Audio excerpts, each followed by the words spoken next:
Matthew Henry's Commentary on the Whole Bible. An exposition, with practical observations, of the book of the prophet Isaiah. Chapter 34. In this chapter we have the fatal doom of all the nations that are enemies to God's church and people, though Edom only is mentioned, because of the old enmity of Esau to Jacob, which was typical, as much as that more ancient enmity of Cain to Abel, and flowed from the original enmity of the serpent to the seed of the woman. It is probable that this prophecy had its accomplishment in the great desolations made by the Assyrian army first, or rather by Nebuchadnezzar's army some time after, among those nations that were neighbors to Israel, and had been in some way or other injurious to them. That mighty conqueror took a pride in shedding blood, and laying countries waste, and therein, quite beyond his design, he was fulfilling what God here threatened against his and his people's enemies. But we have reason to think it is intended as a denunciation of the wrath of God against all those who fight against the interests of his kingdom among men, that it has its frequent accomplishment in the havoc made by the wars of the nations and other desolating judgments, and will have its full accomplishment in the final dissolution of all things at the day of judgment and perdition of ungodly men. Here is 1. A demand of universal attention, verse 1. 2. A direful scene of blood and confusion presented, verses 2 to 7. 3. The reason given for these judgments, verse 8. For at the continuance of this desolation, the country being made like the lake of Sodom, verses 9 and 10, and the cities abandoned to wild beasts and melancholy fowls, verses 11 to 15. 5. The solemn ratification of all this, verses 16 and 17. Let us hear and fear. Isaiah 34 verses 1 to 8. Here we have a prophecy, as elsewhere we have a history, of the wars of the Lord, which we are sure are all both righteous and successful.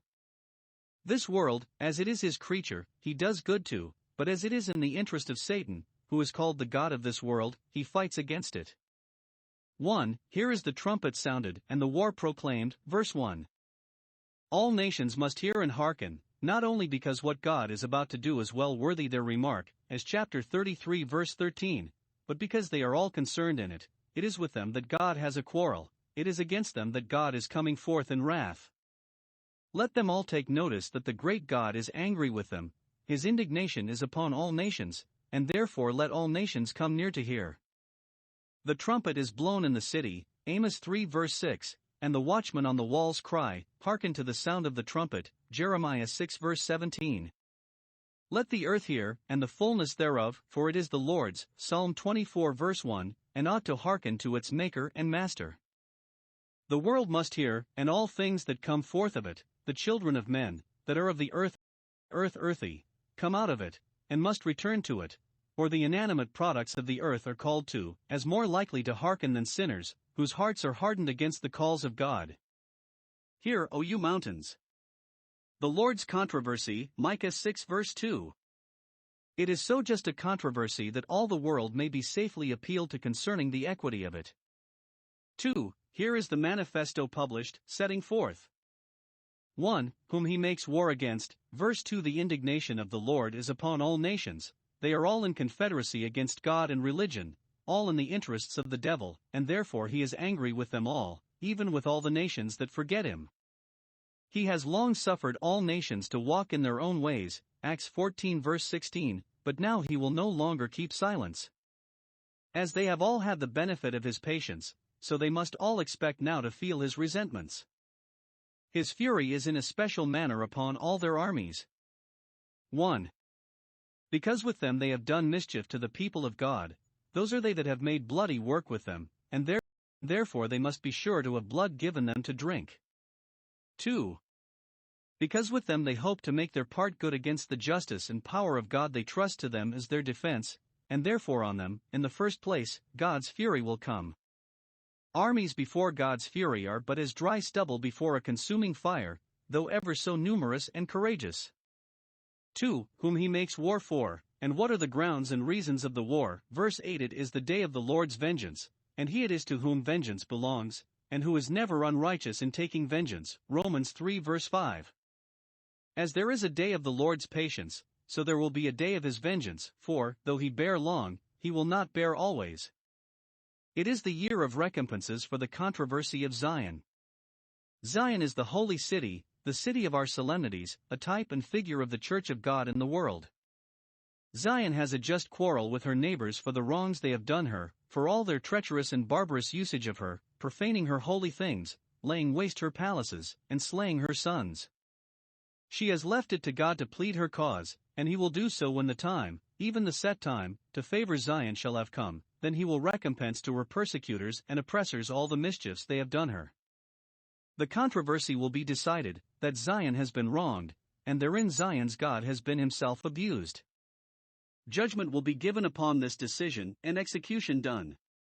Note, there is a time prefixed in the divine counsels for the deliverance of the church and the destruction of her enemies, a year of the redeemed, which will come, a year of recompenses for the controversy of Zion, and we must patiently wait till then, and judge nothing before the time. 3. Here are the operations of the war, and the methods of it, settled, with an infallible assurance of success. 1. The sword of the Lord is bathed in heaven. This is all the preparation here made for the war, verse 5. It may probably allude to some custom they had then of bathing their swords in some liquor or other, to harden them or brighten them. It is the same with the furbishing of it, that it may glitter, Ezekiel 21 verses 9-11. God's sword is bathed in heaven in his counsel and decree, in his justice and power, and then there is not standing before it. 2. It shall come down. What he has determined shall without fail be put in execution. It shall come down from heaven, and the higher the place is, whence it comes, the heavier will it fall. It will come down upon Idumea, the people of God's curse, the people that lie under his curse, and are by it doomed to destruction. Miserable, forever miserable, are those that have by their sins made themselves the people of God's curse, for the sword of the Lord will infallibly attend the curse of the Lord and execute the sentences of it, and those whom he curses are cursed indeed. It shall come down to judgment, to execute judgment upon sinners. Note, God's sword of war is always a sword of justice.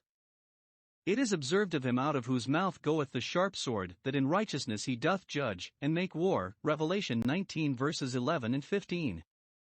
3. The nations and their armies shall be given up to the sword, verse 2. Verse 2 God has delivered them to the slaughter, and then they cannot deliver themselves, nor can all the friends they have deliver them from it. Those only are slain whom God delivers to the slaughter, for the keys of death are in his hand, and, in delivering them to the slaughter, he has utterly destroyed them. Their destruction is as sure, when God has doomed them to it, as if they were destroyed already, utterly destroyed. God has, in effect, delivered all the cruel enemies of his church to the slaughter by that word, Revelation 13 verse 10, he that kills with the sword must be killed by the sword, for the Lord is righteous. For, pursuant to the sentence, a terrible slaughter shall be made among them, verse 6 the sword of the Lord, when it comes down with commission, does vast execution, it is filled, satiated, surfeited, with blood, the blood of the slain, and made fat with their fatness. When the day of God's abused mercy and patience is over, the sword of his justice gives no quarter, spares none. Men have by sin lost the honor of the human nature, and made themselves like the beasts that perish. They are therefore justly denied the compassion and respect that are owing to the human nature and killed as beasts, and no more is made of slaying an army of men than of butchering a flock of lambs or goats and feeding on the fat of the kidneys of rams. Nay, the sword of the Lord shall not only dispatch the lambs and goats, the infantry of their armies, the poor common soldiers, but, verse 7, the unicorns too shall be made to come down with them, and the bullocks with the bulls, though they are ever so proud, and strong, and fierce, the great men, and the mighty men, and the chief captains. Revelation 6 verse 15, the sword of the Lord will make as easy a prey of as of the lambs and the goats. The greatest of men are nothing before the wrath of the great God. See what bloody work will be made, the land shall be soaked with blood, as with the rain that comes often upon it, and in great abundance, and their dust, their dry and barren land, shall be made fat with the fatness of men slain in their full strength, as with manure. Nay, even the mountains, which are hard and rocky, shall be melted with their blood. Verse 3.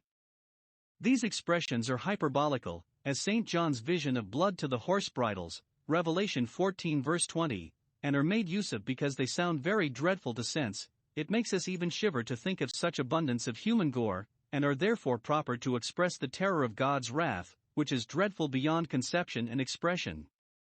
See what work sin and wrath make even in this world, and think how much more terrible the wrath to come is. which will bring down the unicorns themselves to the bars of the pit.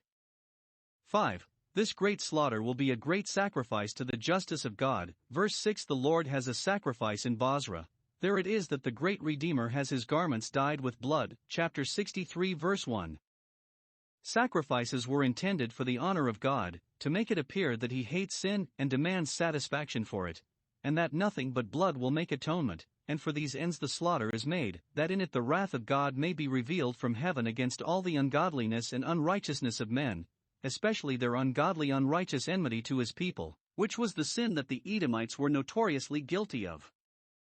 In great sacrifices abundance of beasts were killed, hecatombs offered, and their blood poured out before the altar, and so will it be in this day of the Lord's vengeance. And thus would the whole earth have been soaked with the blood of sinners if Jesus Christ, the great propitiation, had not shed his blood for us. But those who reject him, and will not make a covenant with God by that sacrifice, will themselves fall as victims to divine wrath. Damned sinners are everlasting sacrifices. Mark 9 verses 48 and 49. Those that sacrifice not, which is the character of the ungodly, Ecclesiastes 9 verse 2, must be sacrificed. 6. These slain shall be detestable to mankind, and shall be as much their loathing as ever they were their terror. Verse 3. They shall be cast out, and none shall pay them the respect of a decent burial, but their stink shall come up out of their carcasses, that all people by the odious smell, as well as by the ghastly sight, may be made to conceive an indignation against sin and a dread of the wrath of God. They lie unburied, that they may remain monuments of divine justice.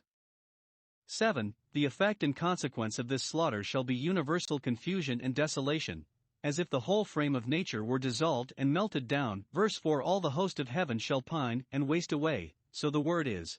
The sun shall be darkened, and the moon look black, or be turned into blood. The heavens themselves shall be rolled together as a scroll or parchment when we have done with it, and lay it by, or as when it is shriveled up by the heat of the fire. The stars shall fall as the leaves in autumn. All the beauty, joy, and comfort of the vanquished nation shall be lost and done away. Magistracy and government shall be abolished, and all dominion and rule, but that of the sword of war, shall fall.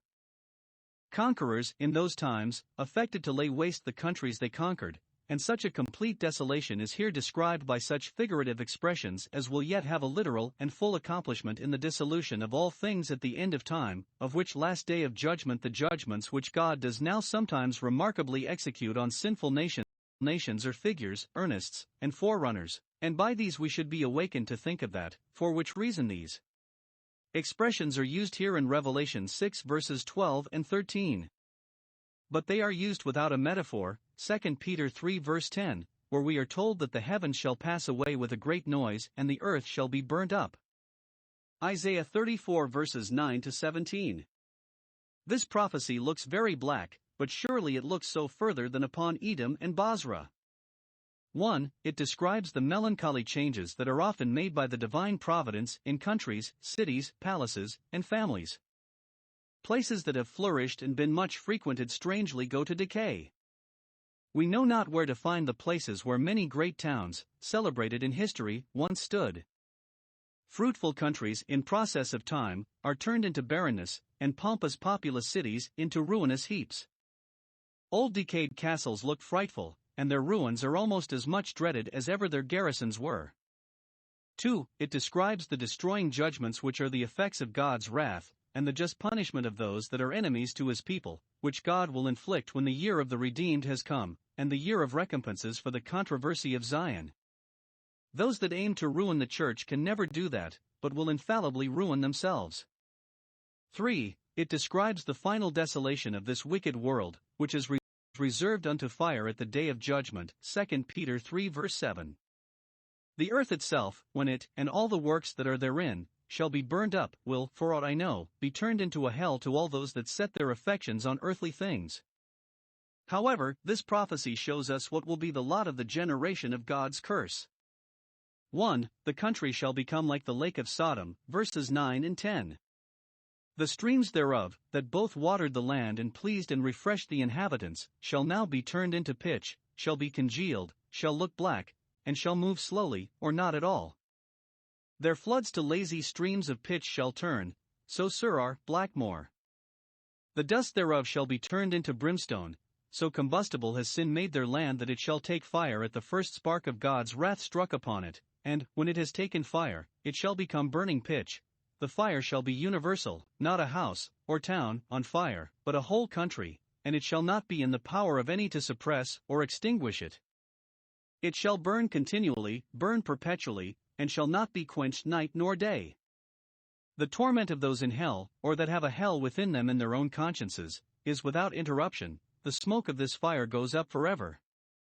As long as there are provoking sinners on earth, from one generation to another, an increase of sinful men, to augment the fierce anger of the Lord, Numbers 32 verse 14, there will be a righteous God in heaven to punish them for it. And as long as a people keep up a succession of sinners, God will have a succession of plagues for them, nor will any that fall under the wrath of God be ever able to recover themselves. It will be found, how light soever men make of it, that it is a fearful thing to fall into the hands of the living God. If the land be doomed to destruction, none shall pass through it, but travelers will choose rather to go a great way about than come within the smell of it. 2. The cities shall become like old decayed houses, which, being deserted by the owners, look very frightful, being commonly possessed by beasts of prey or birds of ill omen. See how dismally the palaces of the enemy look. The description is peculiarly elegant and fine. 1. God shall mark them for ruin and destruction. He shall stretch out upon Bozrah the line of confusion with the stones or plummets of emptiness, verse 11. This intimates the equity of the sentence passed upon it. It is given according to the rules of justice, and the exact agreeableness of the execution with the sentence. The destruction is not wrought at random, but by line and level. The confusion and emptiness that shall overspread the face of the whole country shall be like that of the whole earth when it was tohu and bohu, the very words here used, without form and void. Genesis 1 verse 2. Sin will soon turn a paradise into a chaos, and sully the beauty of the whole creation. When there is confusion there will soon be emptiness, but both are appointed by the governor of the world, and in exact proportions. 2. Their great men shall be all cut off, and none of them shall dare to appear. Verse 12. They shall call the nobles of the kingdom to take care of the arduous affairs which lie before them, but none shall be there to take this ruin under their hand, and all her princes, having the sad tidings brought them, shall be nothing, shall be at their wits' end, and not be able to stand them instead, to shelter them from destruction. 3. Even the houses of state, and those of strength, shall become as wildernesses. Verse 13. Not only grass shall grow, but thorns shall come up, in her palaces, nettles and brambles in the fortresses thereof, and there shall be none to cut them up or tread them down. We sometimes see ruined buildings thus overgrown with rubbish. It intimates that the place shall not only be uninhabited and unfrequented where a full court used to be kept, but that it shall be under the curse of God, for thorns and thistles were the production of the curse. Genesis 3 verse 18. 4. They shall become the residence and rendezvous of fearful frightful beasts and birds, which usually frequent such melancholy places, because there they may be undisturbed, and, when they are frightened thither, they help to frighten men thence. This circumstance of the desolation, being apt to strike a horror upon the mind, is much enlarged upon here. Verse 11.